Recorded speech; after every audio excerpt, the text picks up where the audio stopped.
Hello and welcome to today's stream. Today we're going to be going over the latest episode of Main Event. We're going to go through and do a whole episode of Main Event. We're going to hopefully get it booked up, get it in the bag, all that kind of good stuff.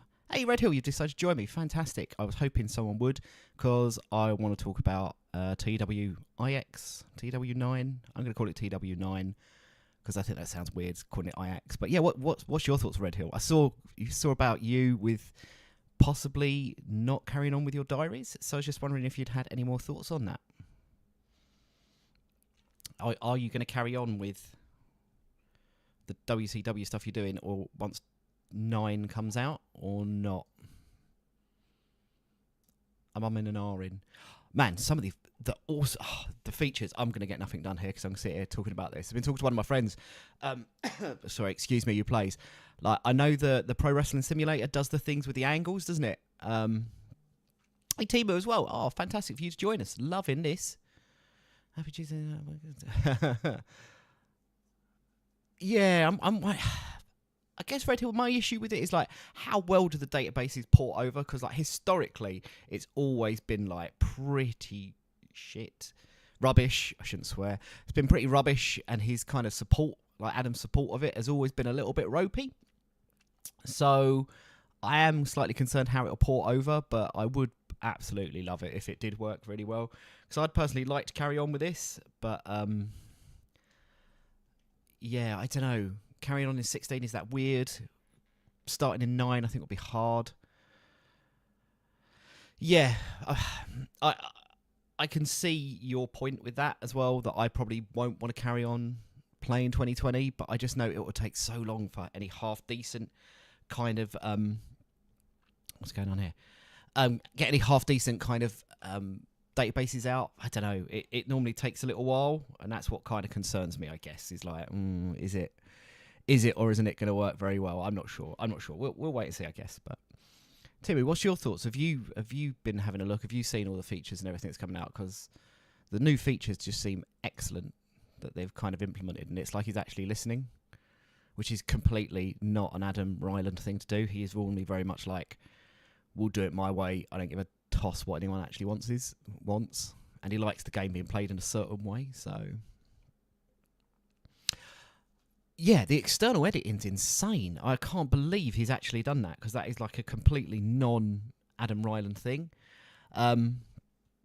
which is crazy. Which I love that, but that, you know, I can't believe that he would be there actually thinking of the mod makers for a change. The C-verse is kind of interesting. I think the only thing that's not grabbed my attention, but kind of the weird thing is, like, he's only doing it for 2 years, isn't he?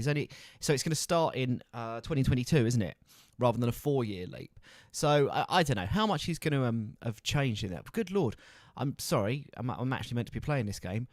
WWF launch a new stable. The Undertaker, Triple H, King Mabel, and Sir Mo will apparently be debuting the new stable, the High Society, at the next WWE event. According to our sources backstage. At a loss for words, absolutely fantastic. So the weights and the heights is interesting, but I think that's really good though, because that's kind of what we wanted to see, wasn't it? We want to see this sort of stuff. You know, I've always wanted that, because, like, I think, like, if we go onto the roster, like, this is stupid when their weights are just, like, you know, toned middleweight. What does that even mean? You know what I mean? I think the addition of all this, because I've actually done this in the past, and I've gone through, like, the C-verse stuff, and I've put together rosters, and you know, the immersion of it, I think it comes from this, because, like, you got Tenta, who's a flabby big heavyweight. You know, it just helps for a bit more immersion, I think. So yeah, I think it's going to be a big step up for the mod makers. But I think when we went from, I don't know how long you guys have been playing, but I think when we went from 16 to 2020, there was a real kind of neglect on the mod makers. And 2016, you had so many mods coming out and things like that. And I think it made it so hard to switch it over to the 2020 stuff. A lot of the mod makers kind of gave up, because it was kind of like almost like starting their mods again. So it's kind of nice that they've started to think about the mod makers a little bit more, I guess. So Timo, as you can see from me, I am very much not a bodybuilding enthusiast. I am almost the exact opposite of a bodybuilding enthusiast. But I think it's just nonsense words, isn't it? I mean, I think things like flabby, big, heavyweights, nonsense. And also because you don't get the height involved. So, like, I guess we've got that. And then what have we got? The giant will be one. So he's a giant style, yeah, so I guess it kind of gives you... It's just a bit too highbrow, isn't it? Come on, we can be a little bit more. And I think the weird thing is, like historically, wrestling has always been build weights. It's your weight in pounds. It's your height in feet. You know, you've never had no promotion like WWF and WCW back in the day. It was always about how big these guys were. It weren't just like... You know, we wouldn't just have Lex Luger turning up and going, oh, look, this is a heavyweight. Because we don't care about this. Yeah, we don't care about the word heavyweight because we don't have divisions in wrestling. You know, we can have Lex Luger can fight, I don't know, I must have someone dinky on here. So, yeah, so we've got Eddie Guerrero. So Eddie Guerrero's a lightweight, but he can still fight Lex Luger. So I've always found this a bit perverse that they use this kind of stuff because it's like, it doesn't actually matter because he can be a lightweight and he can fight a heavyweight. We don't have divisions to actually worry about in wrestling. We never have really done, like, historically. So it's always been your actual weight is your kind of thing, so... Oh, I've got some email here, and I guess this depends how much of the curtain you want sort of drawn back here, because you will start seeing guys I'm negotiating with, so it could ruin some surprises. But let's get out of it. Oh, what? Kamala's walked out. What an absolute wrong'un. So, well, there we go, guys. That's ruined the future of WCW. So we've had Kamala walk out. That is fuming. No, don't care about Kamala going. He can go and eat a bag of the proverbial.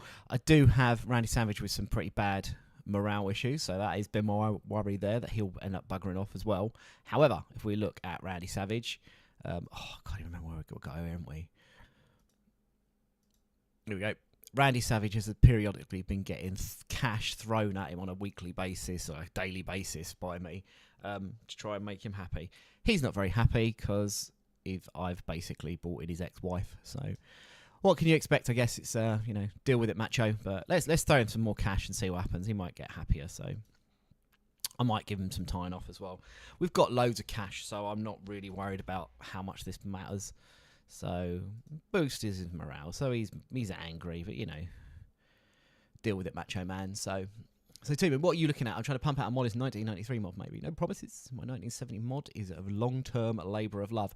Yeah, the kind of labour of love is TEW in a nutshell, though, isn't it? I spent so much time on my Seaverse save where I changed all the pictures and everything, and I kind of almost enjoyed that side a bit more than I did the actual playing of the game, which is weird, isn't it? So I don't know. Yeah, the bad stuff that's going to blindside us. I mean, my concern is it's still probably going to look like an absolute potato of a game, innit? There seems to be little to no thoughts and feelings to moving away from this kind of real basic look of it. I'm sure it'll change a little bit. I do seem to remember moving from 16 to 20 almost felt like a step backwards in how it looked because it was pretty ugly. I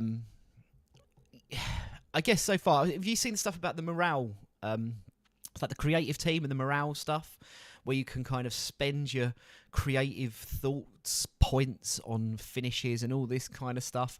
I'm not sure. I'm a little bit sceptical on that. I'm thinking it sounds a little bit like some sort of mobile game that we might play where you have to, like, I don't know, like, get a certain number of points before you can do it. I'm not a big fan of that, so... Yeah, I'm with you, Red Hill. It feels really gimmicky, and I think one of the things that I do like about TEW is it's boring. Yeah, don't get me wrong; it's a really boring-looking game. It's like spreadsheets and stuff like that, but it's kind of all based on like how real life works. Like, I can't have a creative team. Yeah, spending a currency. I don't want to use the words. It feels like an in-game microtransactions, and I don't really like that kind of stuff. It takes me out of it takes the immersion away from me a little bit, and yeah. So teammate, I'm not going to completely rule it out. I'm not saying, oh god, it's awful, because I've not always seen how it goes. Yeah, I can see why people would kind of like that gamey element to it as well. To me, is this just going to be a way that I can kind of build up some sort of super finish? Yeah, I wouldn't be surprised if we do get some transactions in there from him. Honestly, it would not surprise me at all. Yeah. Uh, Also, I'd say Red Hill with like not explained very well. Adam Ryland, I find, especially with the journal that he's doing, the explaining all the new features, like he is very much like, why use 5 words when you can use 500? I feel like sometimes he goes into really long, massively big details about things, and you kind of like, oh, it feels like an overcomplicated system. Like this creative point system feels like weird.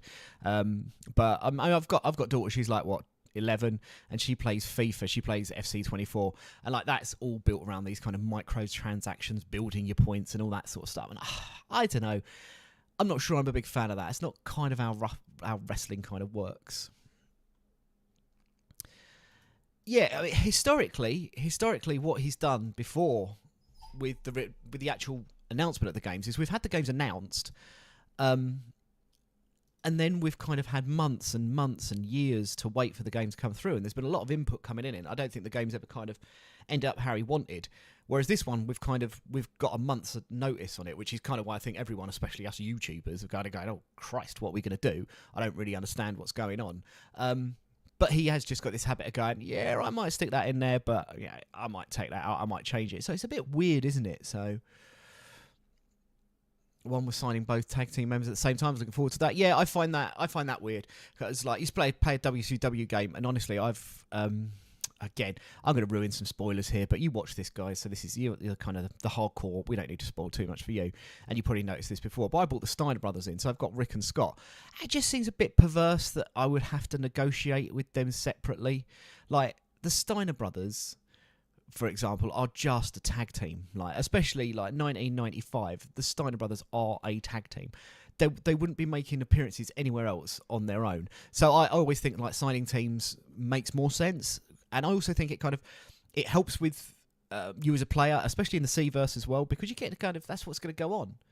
Yeah, it seems stupid, and like I've got like Road Warrior Hawk at the moment, who I've got because Road Warrior Animal's injured, but I've only got Hawk on the thing, and it's like, well, what the bloody hell do you do with one half of the Road Warriors? You do nothing because they're not singles competitors.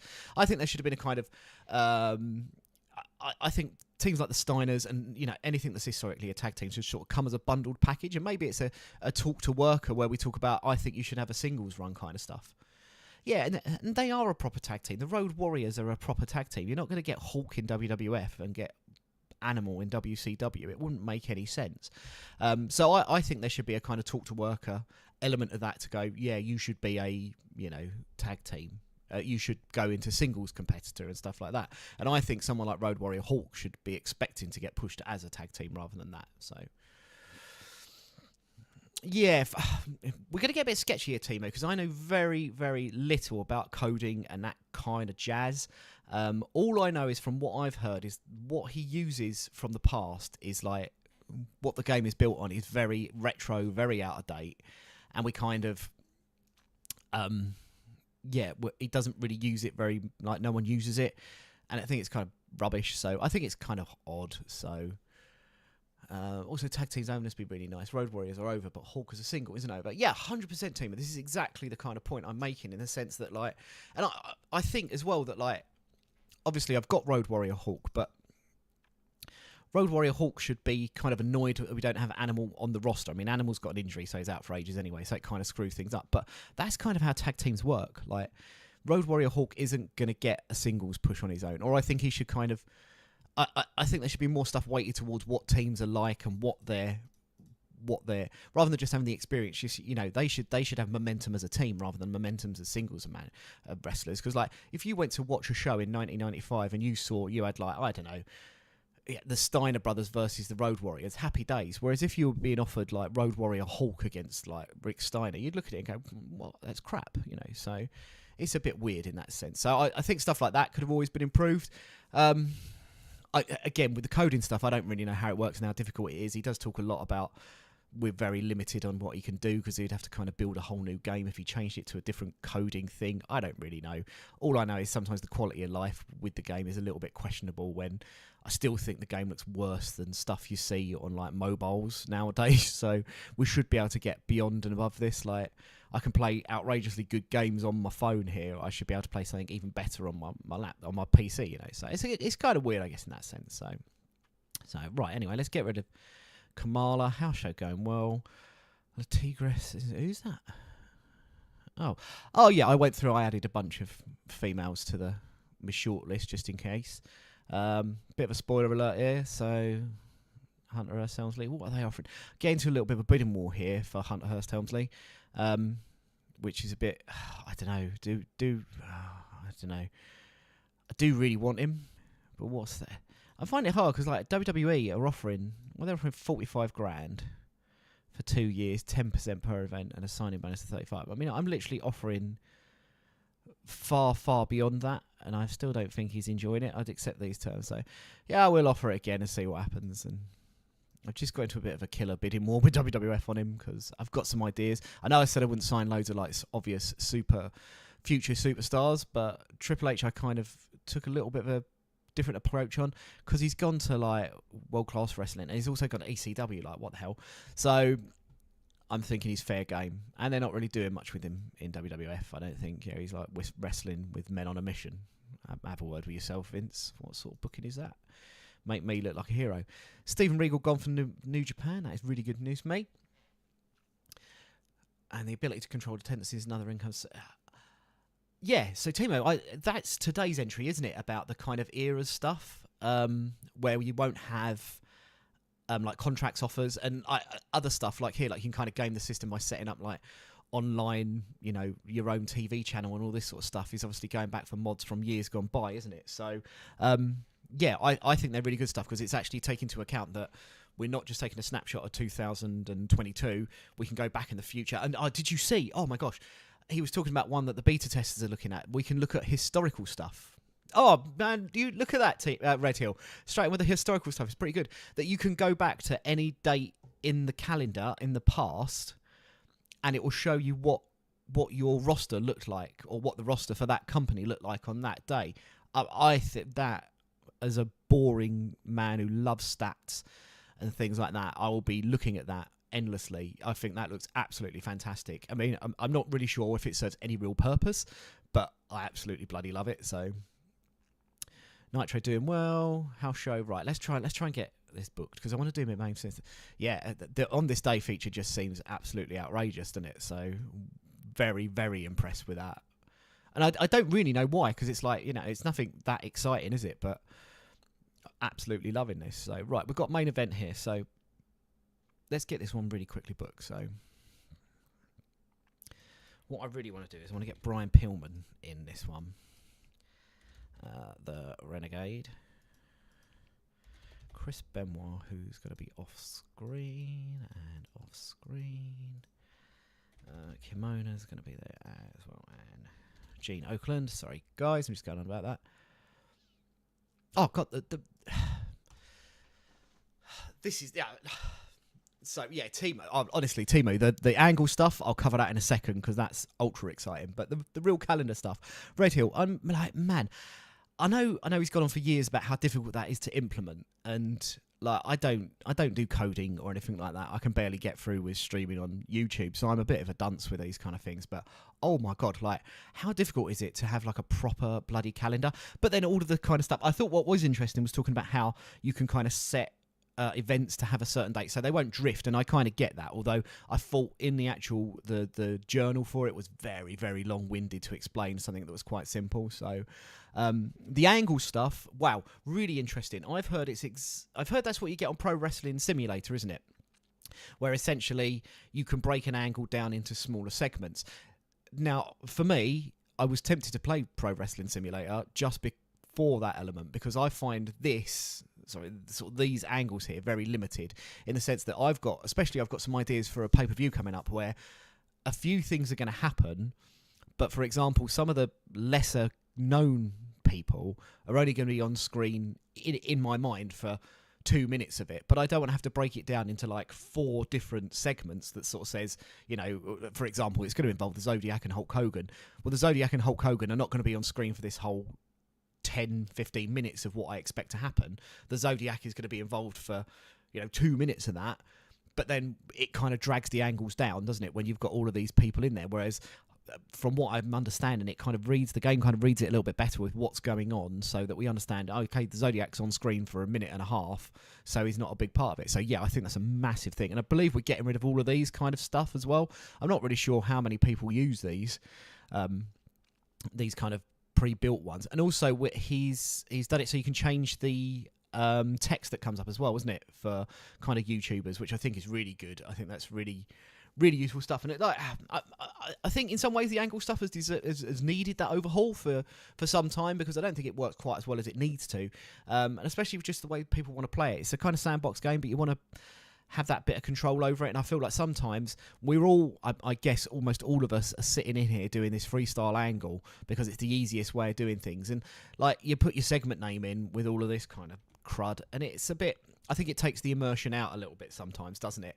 In the sense that you kind of you're playing the game in your own mind rather than actually playing the game there in front of you. You kind of go, okay, I'm now imagining this is what's happened, and it's I get why there's limitations to it, but I feel like sometimes it's like this is facilitating me to play a lot more up here than it is on the game, and it shouldn't do that. So yeah, really excited by the ideas of it, and it's kind of weird that he's just taken on board a lot of the suggestions, and it's kind of, I feel like I was discussing this with my mate before, that I feel like this is going to be the game we expected for 2020, because I think when 2020 came out, it kind of was a bit of a bust. It was nowhere near what anyone wanted it to be or expected it to be, but it feels like we're kind of getting those features now, and we're getting that support for the mod makers and all that sort of stuff that we kind of wanted years and years ago. 4 years ago when the game came out, we wanted that, and we didn't quite get it as we wanted. So it'd be interesting to see what he does. He's still Adam Ryland. I still find him a very he's very particular in how he likes the game to be seen and played, so it will be interesting. So I don't know. Yeah, I know he kind of rewrote the game for 2020. And no hate on him at all. I couldn't do what he does, so I'm not having a go or saying, you should have done this, that, or the other, I should have made it better. It's just, it's just very difficult. Is he an employee? I thought he owned it. I thought Grey Dog was him, and that was his thing. Oh, I don't know. I thought TEW was just. Oh, maybe I understand. Yeah, if he's got deadlines to meet, that's kind of fine. Still, ultimately, I still think don't knock out a crappy game.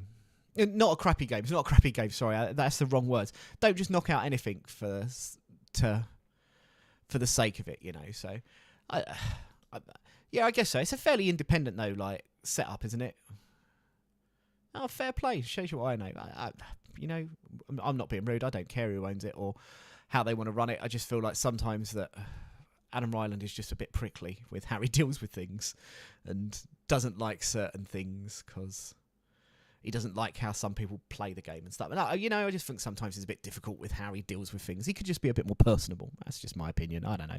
So, but overall, super, super stoked for it. I'm really excited. I wasn't excited when they first announced it with a month to go, because basically I'm in the middle of this game. I'm really enjoying what I'm doing. It's kind of like, it's going to kind of set things back. But actually, I think once the game comes out, I probably will give it a few weeks of play, but I will have no expectations because I think it does. It's the sort of game that has so many bugs and little intricacies that needs to be worked out. I want the mods to probably be a little bit tighter and stuff. So yeah, I like that. So,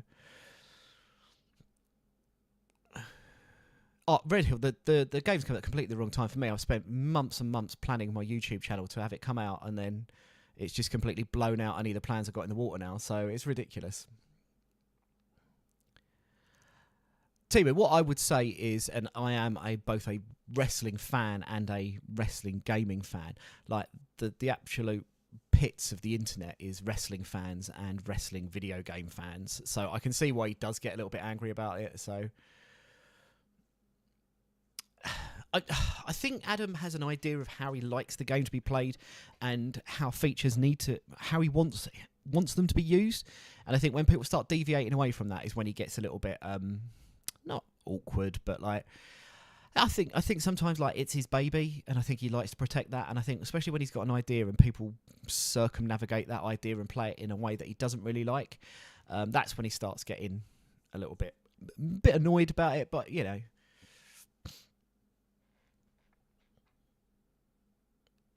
team, I'm exactly the same as you. I absolutely hate the wider fan base of it. There's too much toxic. It's a very toxic kind of atmosphere and environment. Too many people it's too many opinions. I find especially a lot of wrestling fans are just very entitled people, and I find like TEW players are quite entitled. And I'm not going to go through and pick out stuff that's going to be nonsense. But yeah, you get some ideas and you're just like, because they're so niche and ridiculous. I don't know. So it's a bit ridiculous. Also, Jeremy Roberts, I think the new TEW community can be a bit ridiculous in their demands, and it probably weighs on Ryland. Yeah, I think that probably sums it up. For me, I think sometimes, Jeremy, I think that what someone wants in the game is like so specific to the single idea they've got. Like I saw someone recently, and this is absolutely zero hate to the person that suggested it, on the Grey Dog forum, and this was before the game was announced, suggested that could we have an element of like a rap battle angle where people can deliberately try and put down their opponent, and someone can, it's just kind of like, do you need to have the ability to create rap battles within an angle? Like, I could just do this here and just look. I can just write Brian Pillman. Oh God, if I could write Brian Pillman raps about the Renegade. And he wanted it so that he could be like, oh, look, Brian Pillman succeeds. Well, yeah, Brian Pillman succeeds. He gets a major... So let's put him having a major success, and then we put the Renegade having major defeat. You know, that's how you can kind of get around these things. I don't think you need to introduce every little element that all these people want sometimes. And I do think they get very demanding with what they're going on, and they just expect it to go in and like, well, I've got this idea and that should work.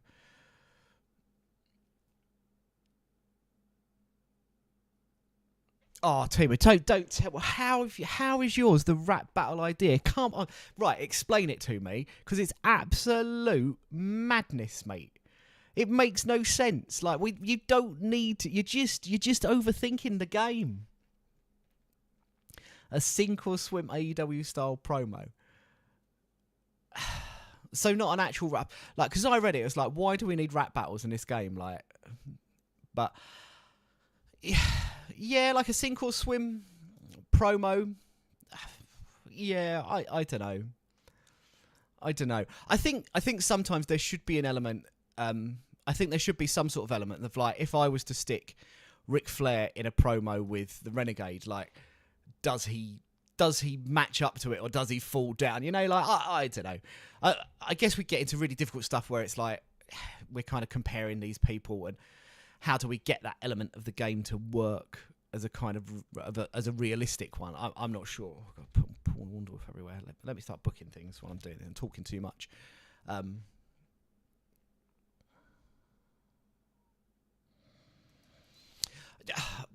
One of the things I really wish there was a bit more of an element with it was rather than just being a fantasy booking thing, was like almost a bit more career driven, and a bit more like, can I just become a kind of superstar booker of like, I find moving around promotions and going up and stuff like that.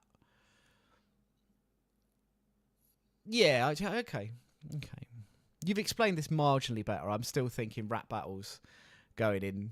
My game is not what I want. I don't need Hulk Hogan and Randy Savage having a rap off or anything like that. But I can just about allow it, Timo. But I'm not accepting everything. I still think you get a lot of that. Well, another one that kind of annoyed me the other day was someone was moaning about how there was wrestlers who won't accept who won't accept contracts, who won't wrestle anything other than events. And he was like talking about a 55-year-old Owen Hart, and it's like, well, we've got the games at some point can't have like 80-year-old guys agreeing to be on the house show circuit and stuff like that. I think sometimes people just don't think it through as much as they want, and they look at what their game they have, and they just like, well, this isn't working in my game, how can I make it work, you know, sort of stuff. So I don't know, we all play it differently, and I think that's the beauty of kind of TW, is like we all have our own ideas of how it should be played. Like, but personally, I'd like to see a bit more of a career to it. I like the local to global idea, but I don't always find that works that well, because you're kind of stuck in this.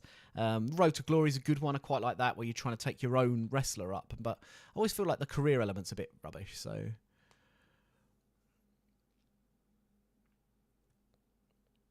So does the major success and major defeat essentially replicate the sink or swim angle?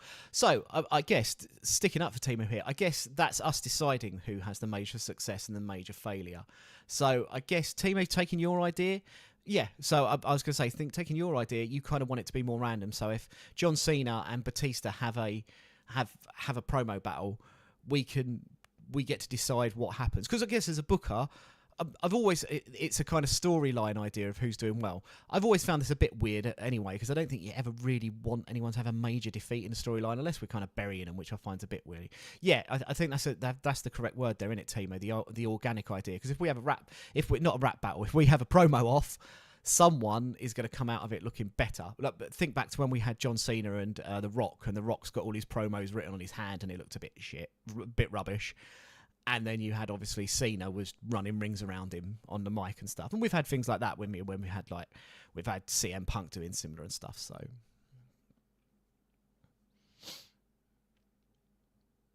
yeah, Radio, I think that's the kind of idea, isn't it, Timo? So it's more of an audience. Do you know what? We've sat down here and we've discussed this now, and I've liked the idea of it. So it's less of a mini game. It's more just kind of having more of an organic audience input into it. So I think that's kind of, yeah. I've always felt like the audience thing. I find other things about the audience a bit weird. Like, I'm going to have problems with certain people who've not very well known in mine, but I think that sort of James Ellsworth effect isn't taken into account so enough. Whereas if I'm constantly booking someone who is got low pop, should still be kind of not be popular, but shouldn't be just seen as a jobber. Like if we saw James Ellsworth when he was in WWE, for example, we kind of looked at him and was like, well, we know he's not popular. I'm not buying his shirts, but he's kind of being presented as a character that's important. So I think sometimes that's the game falls down on that side of things a little bit as well. So.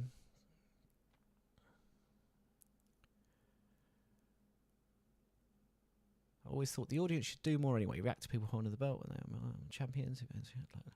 Yeah, I think the audience element is always kind of ignored a little bit, which is weird because wrestling is so heavily based around that.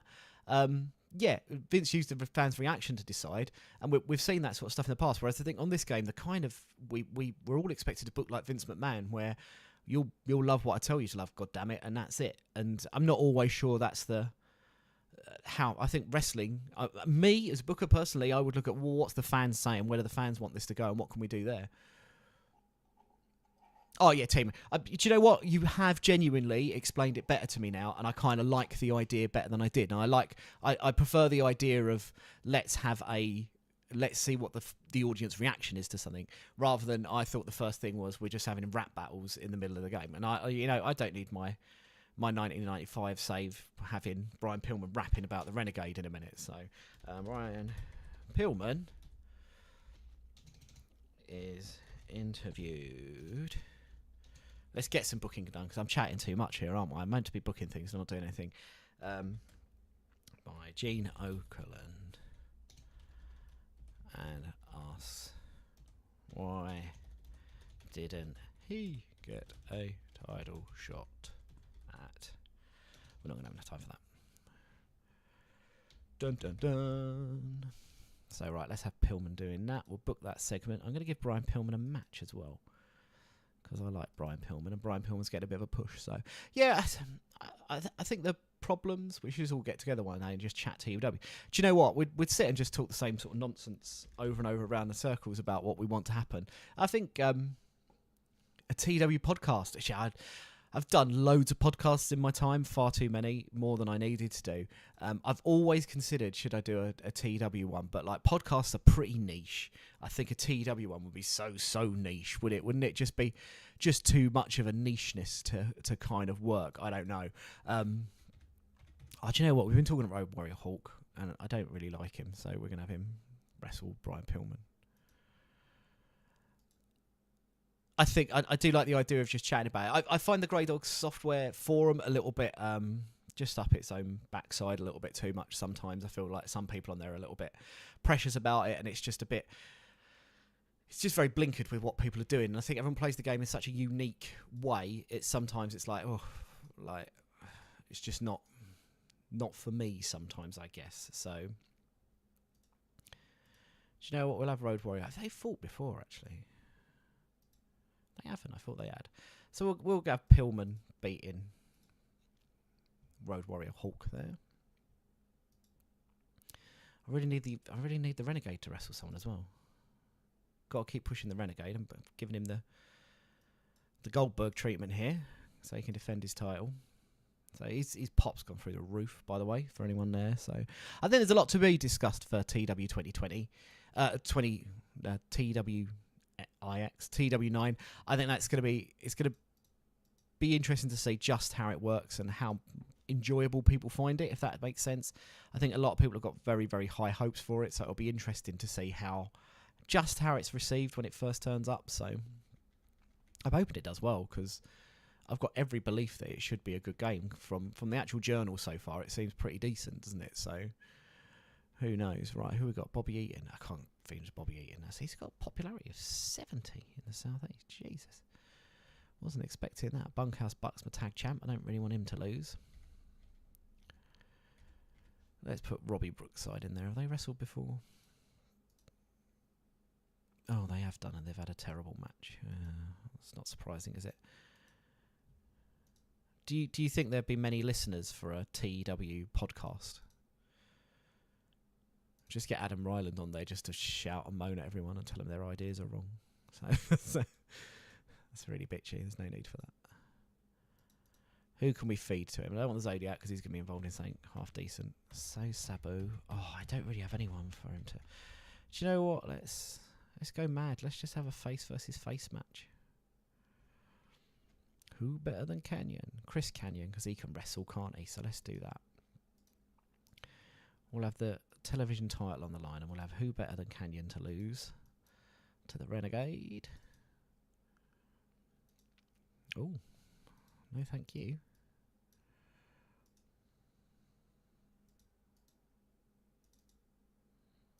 Oh. Oh, why is that doing that?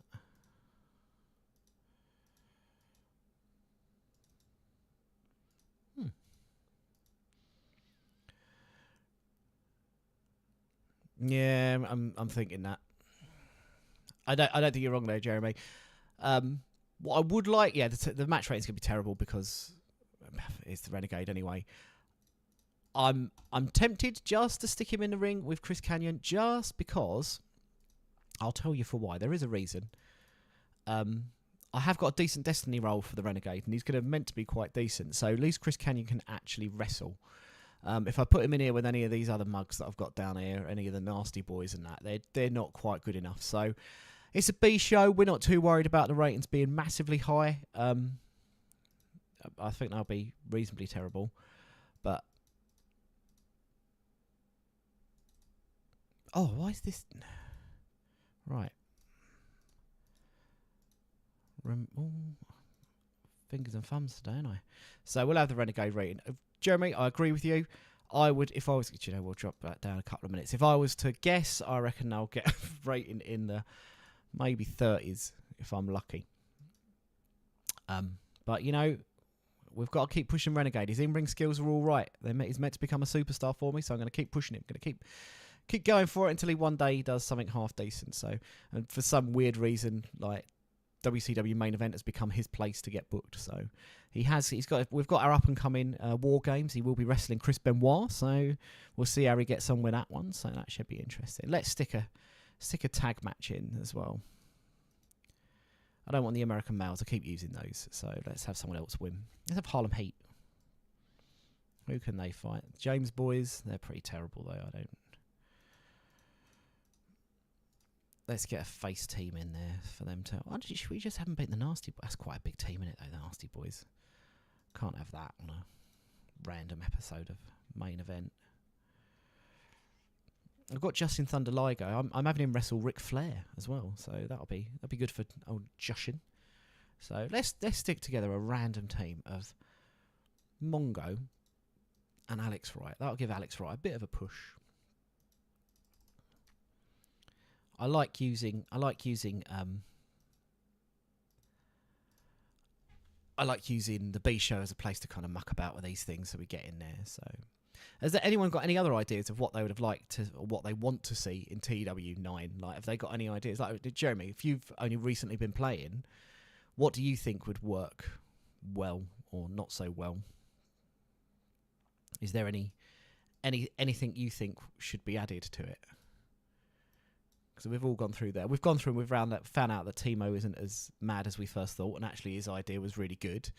And we like the idea of an organic audience reaction, which is better than just let's have AEW rap battles like I thought it was first getting. So that's really good. So we're learning here. Yeah, I think. Did anyone enjoy the switch from 16 to 2020, where 16 you basically create any product you wanted for your company, couldn't you? But then we kind of fell apart, didn't we, for 2020, where we had to just go with what he decided they should be. That was crazy stuff. Yeah, I got used to the system Red Hill, but I didn't like it. I think the jump from the being able to choose whatever I wanted and however mad I wanted my product to be to, well, this is what wrestling should be, was a bit restrictive. It kind of was a little bit less sandboxy than it should have been. So, Timo, cool feature would be some kind of risk and reward angles and gimmicks, like the Wyatt family stuff. The cool stuff could have a major chance of bombing, but potential success would be bigger. Yeah, do you know what? This is what I really like the idea of, and I kind of think it should sort of lean into those entertainment kind of skills, so that if you have a Bray Wyatt kind of character whose entertainment's going to be through the roof, that they can just pull these things off. It could be a kind of stat, a hidden stat, where they've just got the ability to do these things, where if we send them out there and say, kind of do something that's going to be risky and a bit mad, that it could go really well. But, and I don't watch a lot of WWE nowadays, so I'm not going to claim to be an expert on it, but you also see a lot of hate for this Wyatt sick stuff. I've got a friend of mine who's well into his wrestling. He absolutely hates what they're doing with Uncle Howdy and all this, because he thinks it's silly, it's overproduced, it's not wrestling. You know, like, how are we meant to expect all this kind of horror movie stuff to happen, and then it's just wrestling rings? So yeah, I like that. I like the risk of the gimmicks, but I still think like the angles there. Like I would say, I think the actual Wyatt, the kind of Wyatt stuff is a prime example, because I think gimmick wise, you look at all the guys in this Wyatt 6 group, you look at it and go, cool, these are all gimmicks that work. I like the idea of it and everything. But then I think the way they've been used in an angle is probably a riskier one. Personally, I really love it. I think I love seeing things that are a little bit more crazy, a little bit more polished, a little bit more like we're making movies, guys. I like that. Whereas a friend of mine is very much like, this is stupid, it's hokey, it's not what wrestling is. So yeah, I kind of like the idea of that risk and reward in angles. I think that'd be really good. Yeah, so I mean, I think we do, don't we, with the gimmicks, that you can change and tweak the gimmicks, and you can make it more risky, can't you, and stuff like that. I can't do all this now, can I? So yeah, I'm kind of with you on this one, Timu. You don't even have to sell this one to me. This isn't rap battles. I like the idea of this. Maybe gambles is what I'm looking for. Yeah, I just think I like the idea of it being a bit more of a risk.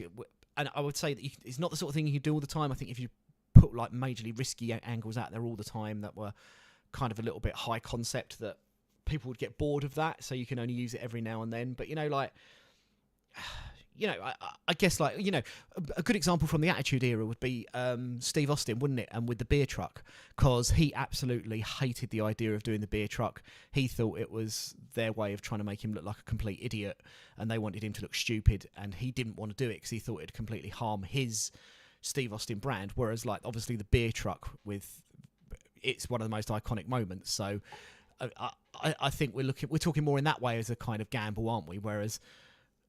And then that could have that knock-on effect, I guess, of like the guys kind of falling apart. So, yeah, you're right, Jeremy. When you have the gimmicks, we can assign them with a risk amount, and the riskier it is, the better chance it has of being received really well, or it can be received poorly. But I guess that's more of a kind of character thing, isn't it? So. I think you can have the... Let's have a look. We can, with the angle, make them quite risky, can't we? Can't we do risque? I can't remember. So we have it major on screen. Storyline, major success, rated on. But is that more... Wait a minute, angle notes. Because we can have like the stunt bumps and stuff like that in there, can't we? So...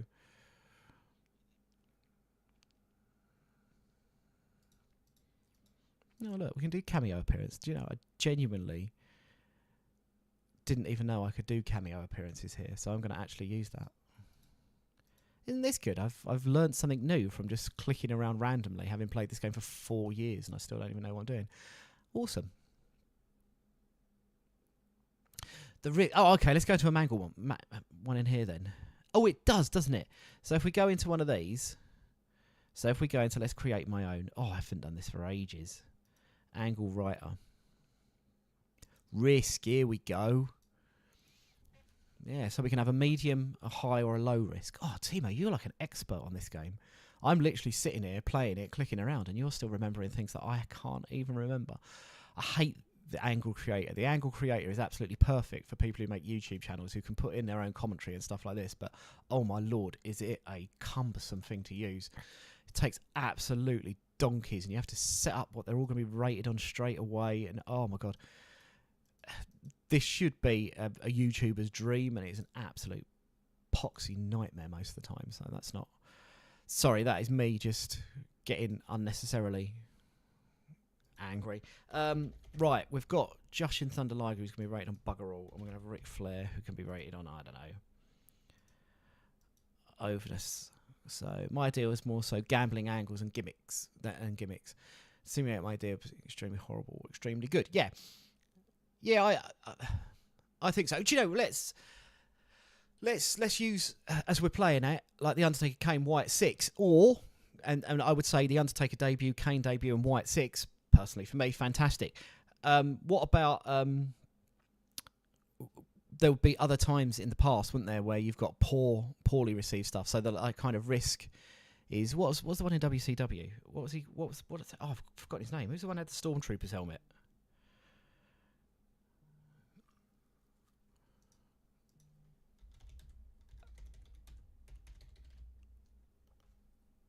That was... Oh, what was it? The Shockmaster, wasn't it? It's the Shockmaster. Yes, sorry, thank you. How did I forget that? So, yeah, that would be... I would consider that a risky angle. And it just bombs. It just falls apart. Another audience factor. Yeah, the Yeti. Oh, the Yeti's... That's an even better example of what I'm going on here at the moment, isn't it? So, gobbledygooky. Yeah, that kind of whole stuff where... gobbledygook, I'm kind of surprised. The Shockmaster, I can see... what their logic was. Obviously it just completely tanked on the debut, and I'd like to see that because it's like kind of audience reaction to that would be interesting to see just how they kind of deal with that. So Ric Flair says he'll beat Liger at War Games. No surprises to know, he will beat Jushin Thunder Liger at War Games. We'll rate on charisma because I absolutely love Arn Anderson. I need to book 4 more minutes. Let's get a match in there with Jushin Thunder Liger winning, so that'll be good, won't it?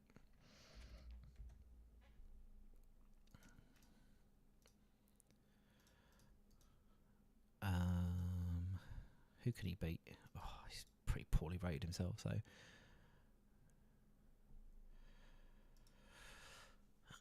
Anyway, for my own personal reasons, Timo, my biggest wish is being able to lock TV shows to venues for my territory mod. Yeah, I'd quite like that. I like the idea of your NXTs. I'd be able to work with anything, everything else. Yeah, I like the idea of it. I think it sits in there quite well. You've got your NXT and stuff like that. And even, what was it, AEW from wherever they did during COVID and stuff like that.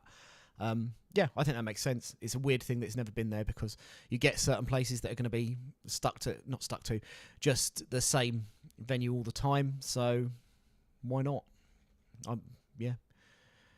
It's one of those weird kind of ones that you're kind of surprised has never been in there before, I guess, isn't it? So, do you know what? Jushin Thunder Liger is nowhere near popular enough to beat anyone on my roster because he is just here for 2 appearances, but let's give him an actual face to tag team with and we'll get him winning a match. So who can he tag with? We're not going to get any of the big boys out there, so playing with the big boys. Who can we have? who could do with a bit of a boost. Kurosawa? No, not doing that. Disco Inferno. He's quite popular. That could just not miss Steiners. Let's give him a star. Let's just go full out. We don't have any stars, do we? Balls to it. Let's put someone really big on the B show. Should we do it? Because companies going to tour with TV shows for us over anywhere outside the home region breaks the mod in 2020 because the shows tank and they lose the TV deal. Yeah, it's just a kind of weird one, isn't it? That doesn't feel like it's got any reason it shouldn't be in the game, if you know what I mean. So I don't have Macho Man wrestle for ages. Let's have Macho tag up with him. What a weird tag team we're just going for here. But again, Timo, it's a kind of weird one. It's kind of like, I don't understand why we've never had that in the game before, you know, because it's like, it makes sense to be in there, doesn't it? So,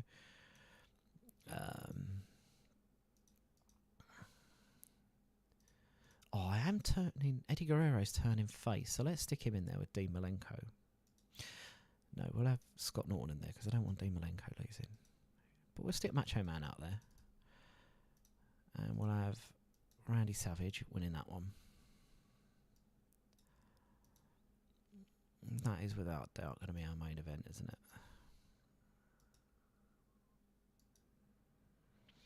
So, yeah, and it's just, there shouldn't be anything that kind of breaks the game for what you're playing and how you're playing it, which I think sometimes TEW has a habit of doing that. So, I don't want to book another angle. We'll just stick a couple of, you know, we'll stick in some of the, we'll do a 3v3. Here we go, because I can get all of me. And get Tenta. Well, I need Meng to do well. Anyway, Sabu and Raven in there, and they can fight. Three faces rather. This is going to be a pre-show match, so this does not matter at all. This is just about getting them a victory. So, Mr. JL. Disco Inferno and Kurosawa, because he's on the roster, but we're working out what to do with him. So this is a pre-show match. So we'll just give these a bit of a win. We'll get Sabu winning it as well, because I quite like Sabu and Raven. They're going to be good. So we'll get them in there for a pre-show match, and then we'll have just a very quick one with Mr. Dean Malenko, and whoops, he can battle. Oh, not Hulk Hogan. That'd be mad, wouldn't it? Dean Malenko can batter Scotty Armstrong in a pre-show match. That can go for a while there, and we'll have Malenko winning that, and we'll calm the crowd with that just before we get going, shall we?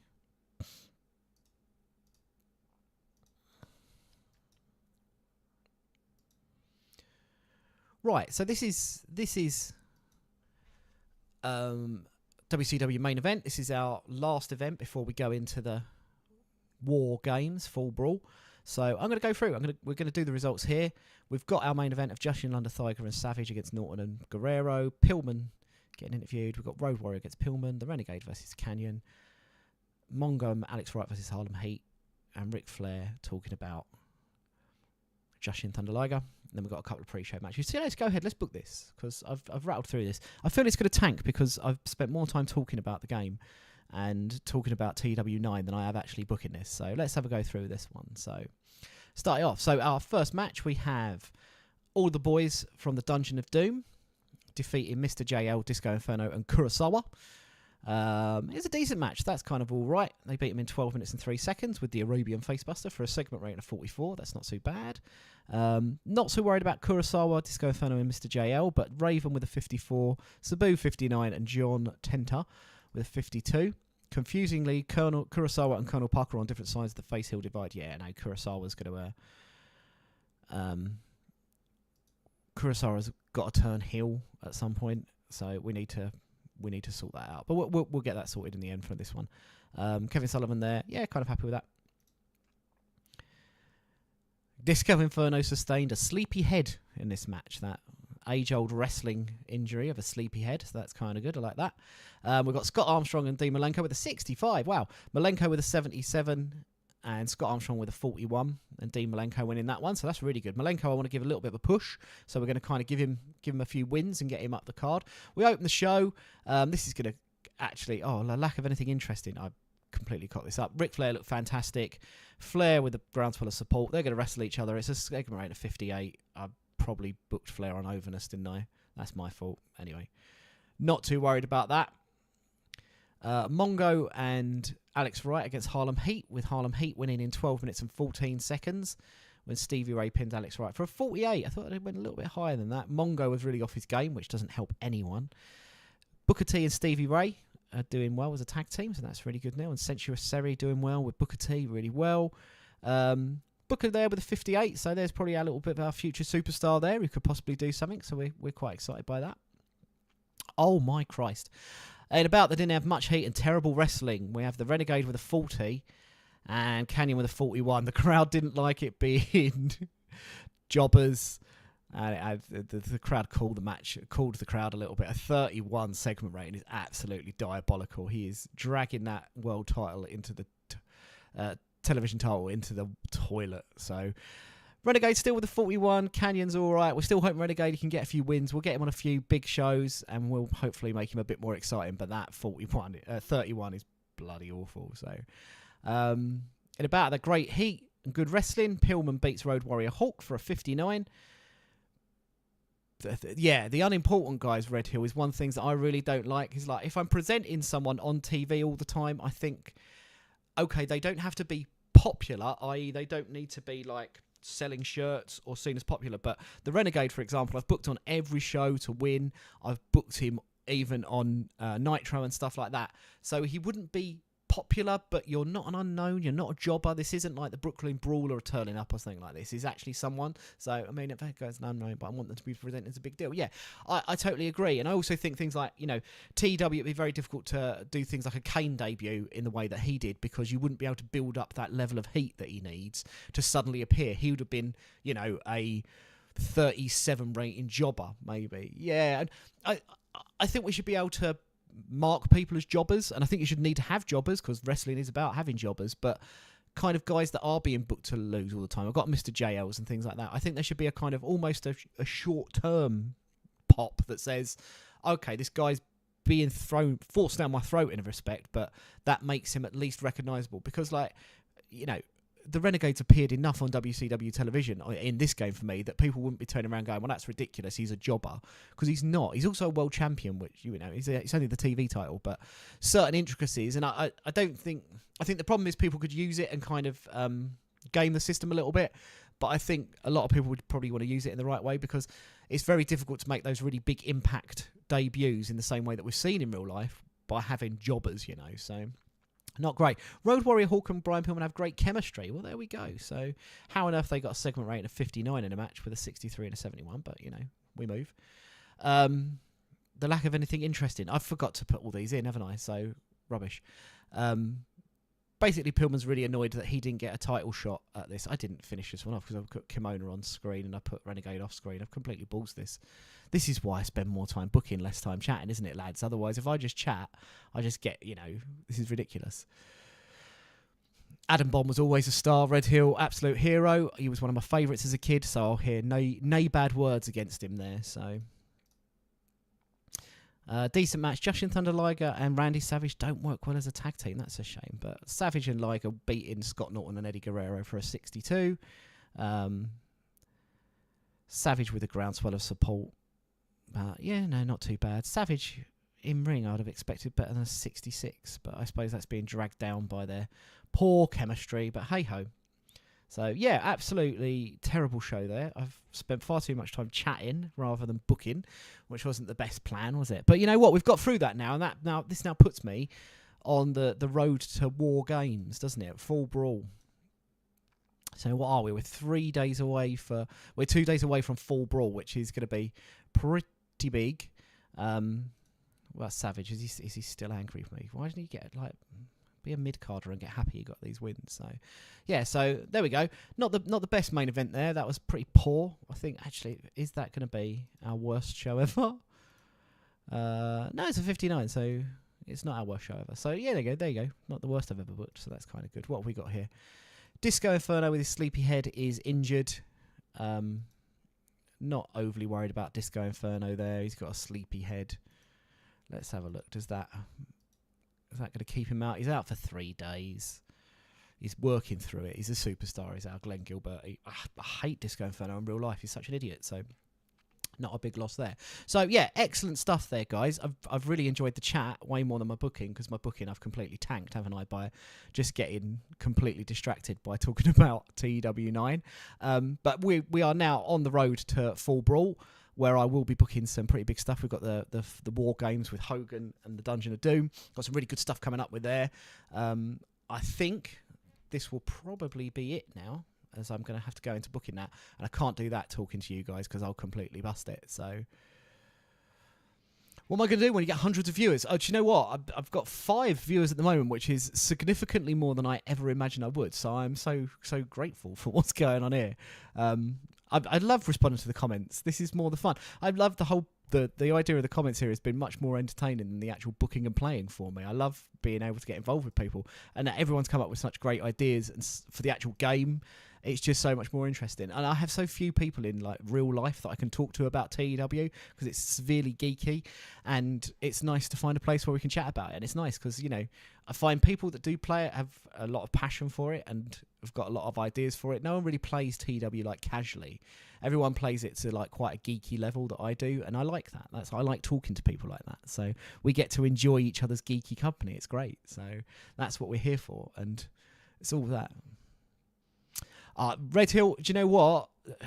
My schedule is all over the place. I try and get online and do some live booking at least once a week. So I wouldn't always say it's going to be a Tuesday, but I will try and work around what people want to do, because I like meeting people and chatting to people. I'd rather sit there and chat to people and book terrible shows like I just did, rather than, you know, having to worry about others. So, you know, we'll make it work. We'll do something around different days. So I've got all my stuff here. So neither good nor bad chemistry. Neither good nor bad chemistry. Neither good nor bad chemistry. Neither good nor bad. So yeah, it's all my chemistry. Sorry, I was getting distracted there. Yeah, no, I've really enjoyed having everyone here. It's really fantastic that people jump online and we get to have a chat. And definitely, Red Hill, we'll make sure we can work around you and your office days. Or alternatively, just tell your work you need to be at home because you want to watch some sad old man play a sad old video game. We could do that, couldn't we? I'm sure they'd absolutely love that. So that's really brilliant. Anyway, guys, I really do appreciate you all joining me. I have to shoot off because I've got to go and pick my children up from school, and I'll get shouted at by social services if I don't do that sort of thing. But it's been a real pleasure. Timu, I really appreciated you being on here and explaining your idea that I once thought was lunacy, but you've now actually made me see that it's actually not as crazy as I thought. And Red Hill, loved all your suggestions for the new game as well. And Jeremy, it's been nice to have you. It's really nice. We've got a few people here joining us, and we can have a nice little chat about the game. And hopefully, next time I come online, we'll have even more of the journals been updated by Adam. We can start looking at what's been on offer and decide what we're going to really like for TW9 and what we're going to absolutely hate. So anyway, until next time, thank you so much for joining me, and I will see you all very soon. See you later.